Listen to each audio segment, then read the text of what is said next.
All right, everybody, welcome back for another deep dive. Today, we're going all the way back to 2016. Yeah. Back to the election of Donald Trump. Big year. It was a big year.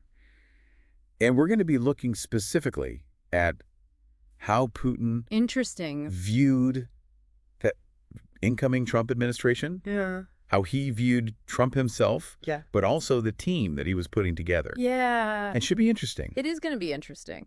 Because the source that we have for this is, well, it's a Russian news segment. Okay.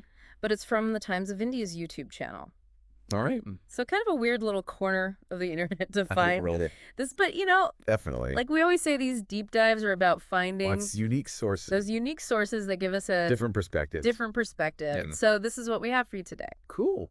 So what really stood out to me in this clip is that Putin seems to be genuinely impressed. Okay. By the common sense that he's seeing.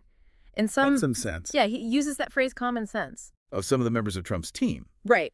And I think it's interesting to consider, like, what does he mean by that? Yeah, what is he really saying that? Is he really saying? You know, well, he says that. Yeah, exactly. What is that? So first of all, this is like right after the election, right? This is November 2016. November 2016. Right, yeah. Right after Trump won the election. Yeah. You know, it was a very tense time. Yeah. The U.S.-Russia relations were pretty bad. Were not good. Not good. Not good at all. A lot of people were very concerned, I think, globally about what a Trump presidency would mean. Absolutely. And so Putin in this clip specifically mentions Marco Rubio and Mike Flynn, both of whom, you know, were going to play significant roles in the incoming administration. And it's interesting that he picks those two. Yeah. Because they had very different stances, I guess. Yeah. Or, you know, Rubio as a senator had been very critical. Very critical. Of Putin. Yeah.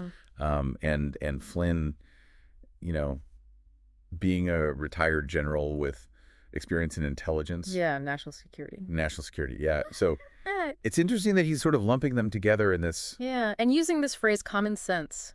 Yeah. What does he mean? I mean, is this more about personality? Or is there something more strategic at play here? I think it's both. Yeah. You know, I think he's looking for a way to say, okay, these guys, we can work with these guys. Right. You know, we can talk to these guys.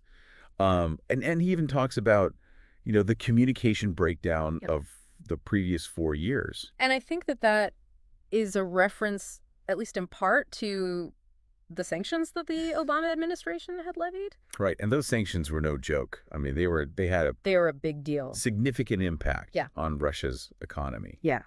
You know, these weren't just like symbolic gestures. Right. You know, they targeted their energy sector. They targeted their financial sector. Right. So he wasn't just complaining about hurt feelings. This was like... It was real economic pain. Yeah. And so, you know, when he's talking about communication breakdown, he's also talking about wanting to get those sanctions lifted. Yeah. Wanting to ease that pressure. Yeah, I mean, he's viewing the Trump administration as a chance to kind of reset relations. Exactly. Get the dialogue going again. Yeah, and so it's a really fascinating glimpse behind the curtain of international diplomacy. Yeah. You know, we see how these personal perceptions and the desire for communication can really shape a leader's outlook. Yeah, and it just goes to show that even a short quote can reveal so much about global power dynamics and, you know, these individual perceptions that people have. Yeah.